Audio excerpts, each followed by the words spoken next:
बिस्मिल्लाहिर्रहमानिर्रहीम, अस्सलाम वालेकुम। 1965 की जंग जीतने के बाद एक और जंग लड़ी गई। इस जंग में पाकिस्तान बुरी तरह से नाकाम हुआ और सबसे बड़ा नुकसान ये हुआ कि 1971 की जंग में पाकिस्तान के दो टुकड़े हुए।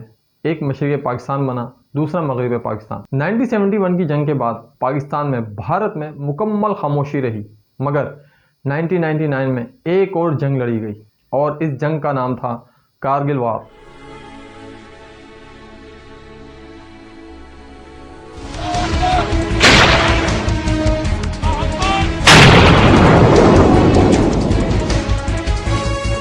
दोस्तों, कारगिल वार में जो बहादुरी से लड़े वो थे पाकिस्तानी हीरो कर्नल शेर खान। 3 मई को इस कहानी की शुरुआत होती है। पाकिस्तानी सोल्जर जब खुफिया तरीके से हिंदुस्तानी सरहद में दाखिल होते हैं तो कारगिल की एक मकामी यानी लोकल चरवाहा इंडियन आर्मी को इस बात की इत्तला देता है कि कुछ अजीब से लोग सरहद में नजर आए हैं। देखा उसमें तो पत्थर डोल रहा था, बर्फ। अब हिंदुस्तानी सोल्जर इस इत्तला को सुनकर मालूमात के लिए अपने भारतीय कुछ सोल्जर्स को चेक करने के लिए भेजते हैं, मगर इसमें इनके 5 भारतीय फौजी मारे जाते हैं। दोस्तों, पाकिस्तान की तरफ से इस अटैक का मकसद था कि कश्मीर और लद्दाख के दरमियानी रास्ते को बीच में से कट ऑफ करना था और भारतीय अफवाज को कारगिल ग्लेशियर से पीछे हटाना था। इस तरह भारत को कश्मीर के मसले के हल के लिए बातचीत करने पर मजबूर करना था। अगर पाकिस्तान के अटैक को देखा जाए तो कारगिल पर यह सीधी खिलाफवर्जी थी डायरेक्ट 1972 के शिमला एग्रीमेंट की। 1972 में भारत के प्राइम मिनिस्टर इंदिरा गांधी और पाकिस्तान के प्रेसिडेंट जुल्फिकार अली भुट्टो ने 2 जुलाई 1972 को शिमला मुआहिदा किया था और इस शिमला मुआहिदा दोनों मुल्कों के ताल्लुकात को ख़राब करने वाले मसले को ख़त्म करना था और पायदार अमन और दोस्ती के लिए काम करने का अहद था और दोनों ही मुल्क अपने अंदर की नफरत को ख़त्म करें जिसने अब तक उनके ताल्लुकात को नुकसान पहुंचाया।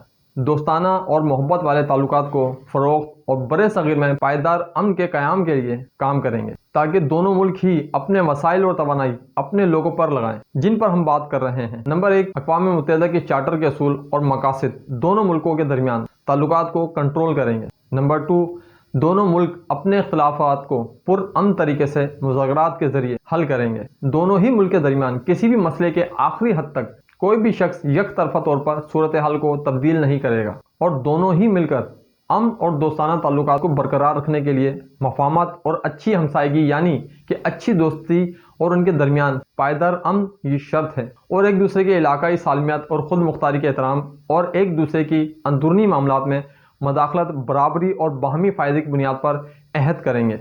अब बदकिस्मती से दोस्तों 1971 से 1990 के दौरान कश्मीर की अलहदगी के बढ़ते हुए तनाव के साथ साथ दोनों ममालिक के न्यूक्लियर तजर्बे ने सारे हालात को ही बदल कर रख दिया था। सबसे बड़ी और अहम बात तो यह है कि दोनों मुल्कों के जंगी माहौल के बावजूद दोनों मुल्कों ने ही कश्मीर के मामले पर पुरअमन और दो तरफा मसला हल करने के लिए पाकिस्तान के प्राइम मिनिस्टर नवाज शरीफ की तरफ से एक बहुत अच्छा कदम उठाया गया और प्राइम मिनिस्टर नवाज शरीफ ने हिंदुस्तान के प्राइम मिनिस्टर अटल बिहारी वाजपेयी को पाकिस्तान आने की दावत भी दी, जिसे भारतीय प्राइम मिनिस्टर अटल बिहारी वाजपेयी ने इस दावत को कबूल किया। 21 फरवरी 1999 को दिल्ली से बस सर्विस की इफ्तिताही तकरीब में अटल बिहारी वाजपेयी पाकिस्तान तशरीफ लाए और दोनों मुल्क ही इस वक्त न्यूक्लियर ताकत बन गए थे।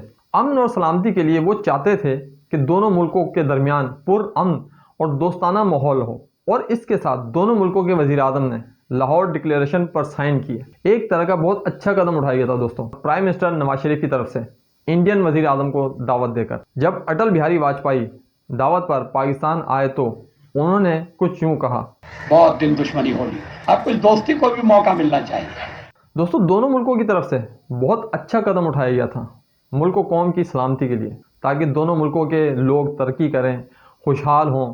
लेकिन लाहौर डिक्लेरेशन साइन होने के 3 महीने बाद ही ऐसा क्या हुआ कि ये दोस्ती दुश्मनी में बदल गई। अब कौन था वो जो नहीं चाहता था कि दोनों मुल्क, ये दोनों देश दोस्तों की तरह रहें, पीसफुल रहें। दोस्तों, कारगिल वार में भारत ने अपने हजारों फौजियों को इस ऑपरेशन में शामिल किया और भारत के उस वक्त आर्मी चीफ वेद प्रकाश मलिक इस ऑपरेशन को लीड कर रहे थे और इस ऑपरेशन का नाम भारत की तरफ से रखा गया था ऑपरेशन विजय। भारतीय फदाइया ने 26 मई जमीनी फौज का साथ देने के लिए ऑपरेशन महफूज सागर लॉन्च किया। दोस्तों, भारतीय हुकूमत ने 25 मई को एयर पावर की पहले से ही मंजूरी दे दी थी, मगर साथ में वजीर आज़म अटल बिहारी वाजपेयी की तरफ से ये भी कहा गया कि फ़ाइटर तैयारों को किसी भी हालत में LOC अबोर्ड नहीं करना है। और इसके साथ ही हिंदुस्तानी बहरिया ने भी ऑपरेशन लॉन्च किया जिसका नाम था ऑपरेशन तलवार। इस ऑपरेशन के जरिए पाकिस्तानी बंदरगाहों की सप्लाई रूट्स को ब्लॉक करने के लिए नाकाबंदी करने की भी तैयारी की गई और पाकिस्तान की समुद्री तिजारत को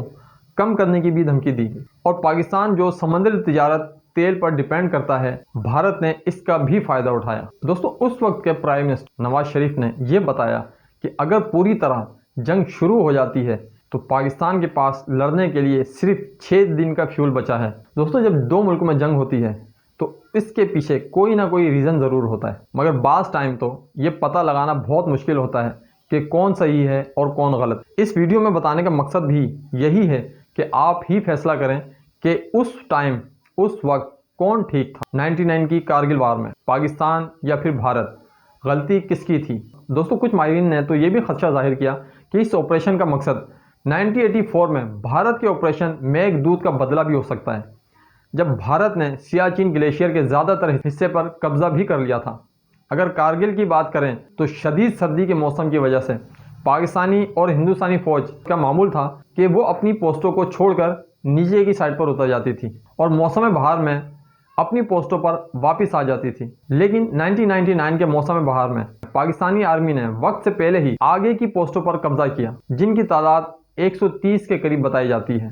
दोस्तों, पाकिस्तान के पास एक एडवांटेज था कि पाकिस्तानी सोल्जर्स पहाड़ों की चोटी पर थे और भारतीय सोल्जर्स चोटी से नीचे, और इन्हें ऊपर की तरफ हमला करने में बहुत ज़्यादा मुश्किलात का सामना था। लेकिन हिंदुस्तानी फदाइया ने भी इस ऑपरेशन में हिस्सा लिया था और इस ऑपरेशन को नाम दिया था महफूज सागर। भारतीय फदाइया हमलों की वजह से कुछ पोस्टों पर सख्त मजम्मत हुई। टाइगर हिल एक चोटी पर भारतीय और पाकिस्तानी फौजियों ने जबरदस्त लड़ाई हुई, जिसके नतीजे में दोनों तरफ से भारी जानी नुकसान हुआ। दोस्तों, ये आखिरी हमला था जिसमें 10 पाकिस्तानी और 5 भारतीय फौजी मारे गए थे। इन्हीं में एक पाकिस्तानी सोल्जर थे कर्नल शेर खान, जिन्होंने भारतीय सोल्जर का डट कर मुकाबला किया।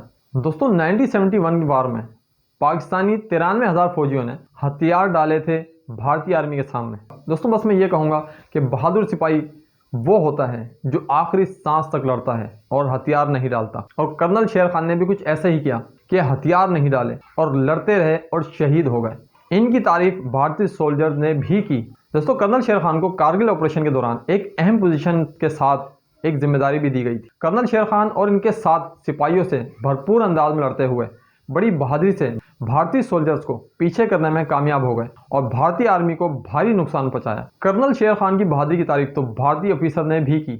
मैंने इसको सिविलियन पोर्टर्स को बोल के मैंने सबको, बाकियों को तो उनकी बॉडीज इज्जत के साथ दबा दी जी। इस ऑफिसर की बॉडी को मैंने बोला कि नीचे लाओ।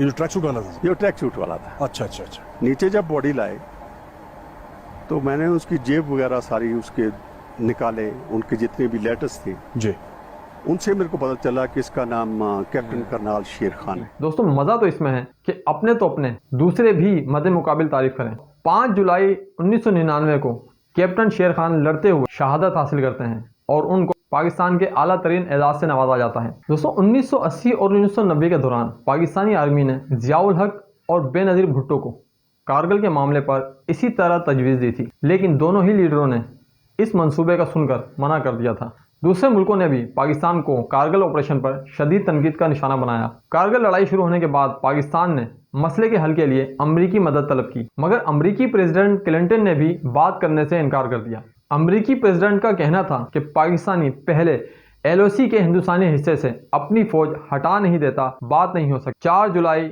1999 वाशिंगटन मुआहदे के बाद वजीर आजम नवाज शरीफ ने कारगिल से अपने सोल्जर्स को वापस बुलाना शुरू कर दिया। दोस्तों, पाकिस्तान में आवाम को जंग के बारे में सरकारी इंफॉर्मेशन की बुनियाद पर फतह की उम्मीद दिलाई गई थी, लेकिन हकीकत जानकर लोग मायूस हो गए। दोस्तों, पाकिस्तान की साबिक वजीर आजम और उस वक्त की अपोजिशन लीडर मोहतरमा बेनज़ीर भुट्टो ने भी कारगिल जंग के बारे में पाकिस्तान की सबसे बड़ी गलती करार दी। यूरोपीय यूनियन ने भी पाकिस्तान की जानिब से LOC के खिलाफ वर्जी की मुखालफत की। सिफारती ताल्लुकात खराब के साथ साथ बिगड़ते हुए फौजी हालात और एटमी जंग के खतरात को महसूस करते हुए प्राइम मिनिस्टर नवाज शरीफ ने पाकिस्तानी फौज को पहाड़ों के ऊपर से हटने का हुक्म दिया और नवाज शरीफ ने बाद में कहा कि जनरल परवेज मुशर्रफ ने इन्हें बताए बगैर जोहरी हथियार मुंतकिल किए थे। दोस्तों, जनरल परवेज मुशर्रफ ने कहा कि कारगिल जंग के दौरान पाकिस्तान के जौहरी निज़ाम ठीक से काम नहीं कर रहे थे। अगर दोस्तों एटमी जंग होती तो पाकिस्तान को शदीद नुकसान होता। दोस्तों इन हालात को देख के तो ये महसूस होता है कि पाकिस्तान को सिफारती और अस्करी तौर पर शर्मिंदा किया गया था। पहले से ही पाकिस्तान की कमज़ोर मईशत मजीद कमज़ोर हो गई। पाकिस्तान ने अपने फौजियों की लाशों को भी तस्लीम करने से इनकार कर दिया था, लेकिन बाद में प्राइम मिनिस्टर नवाज शरीफ ने कहा कि इस जंग में 4000 से ज़्यादा पाकिस्तानी सोल्जर मारे गए। दोस्तों प्राइम मिनिस्टर नवाज शरीफ के साथ कौमी सलामती की मीटिंग में जनरल परवेज मुशर्रफ और बहरिया के सरबराह फसी बुखारी के साथ शदीद झगड़ा हुआ। उन्होंने जनरल मुशर्रफ के खिलाफ कोर्ट मार्शल का मुतालबा किया, क्योंकि कारगिल हमलों की जिम्मेदारी फौज के सरबराह जनरल मुशर्रफ पर डाली गई। लेकिन 12 अक्टूबर 1999 को जनरल मुशर्रफ ने खुद को बचाने के लिए नवाज शरीफ का तख्ता पलटने के बाद रिपोर्ट गायब कर दी। दोस्तों हिंदुस्तानी रिपोर्ट के मुताबिक शहीद होने वाले पाकिस्तानी फौजियों की तादाद 1042 बताई जाती है और जख्मियों की तादाद का कुछ पता नहीं। कर्नल शेर खान, जिन्होंने मर्द मुजाहिद होने का सबूत दिया और आखिरी दम तक लड़ते लड़ते शहीद हो गए, हथियार नहीं डाले, अब इस जंग में 2 पाकिस्तानी फौजियों ने निशाने हैदर हासिल किया। पाकिस्तान का सबसे बड़ा army medal 27 battalion Sindh regiment Nishane Haider colonel शेर खान को मिला और दूसरा नॉर्दर्न लाइट इन्फेंट्री निशाने हैदर लालक जहान को मिला। दोस्तों 2012 में retired senior officer General Abdul Majeed Malik ने कहा कि कारगिल वार एक मुकम्मल तबाही थी और जनरल परवेज मुशर्रफ पर शदीद तनकीद की। दोस्तों 7 जुलाई को भारतीय फौजियों ने बटालिक में जोर हाइट्स पर दोबारा कब्जा कर लिया। 11 जुलाई को पाकिस्तानी अफवाज का इस हिस्से से निकलना शुरू हो गया। भारत ने बटालिक में अहम चोटी के पॉइंट्स को दोबारा हासिल कर लिया। 14 जुलाई को हिंदुस्तान के वजीर आजम अटल बिहारी वाजपेयी ने ऑपरेशन विजय को कामयाब करार दिया और पाकिस्तानी हुकूमत के साथ दोबारा से मुज़ाकरात के लिए शराइत तय की गई। 26 जुलाई को कारगिल वार मुकम्मल तौर पर अपने एंड को पहुंचती है और भारतीय फौज पाकिस्तानी अफवाज के मुकाबले के बाद कारगिल के पहाड़ों पर से मुकम्मल फतह का ऐलान करती है। उम्मीद करता हूँ कि वीडियो आपको ज़रूर पसंद आई होगी। दोस्तों वीडियो अगर इन्फॉर्मेटिव लगी है तो 1971 की वीडियो ज़रूर देखें। वीडियो का लिंक डिस्क्रिप्शन में मिल जाएगा। इस वीडियो को ज़रूर शेयर कीजिएगा और कमेंट्स में कौन सही और कौन गलत था ज़रूर बताइएगा। बहुत बहुत शुक्रिया।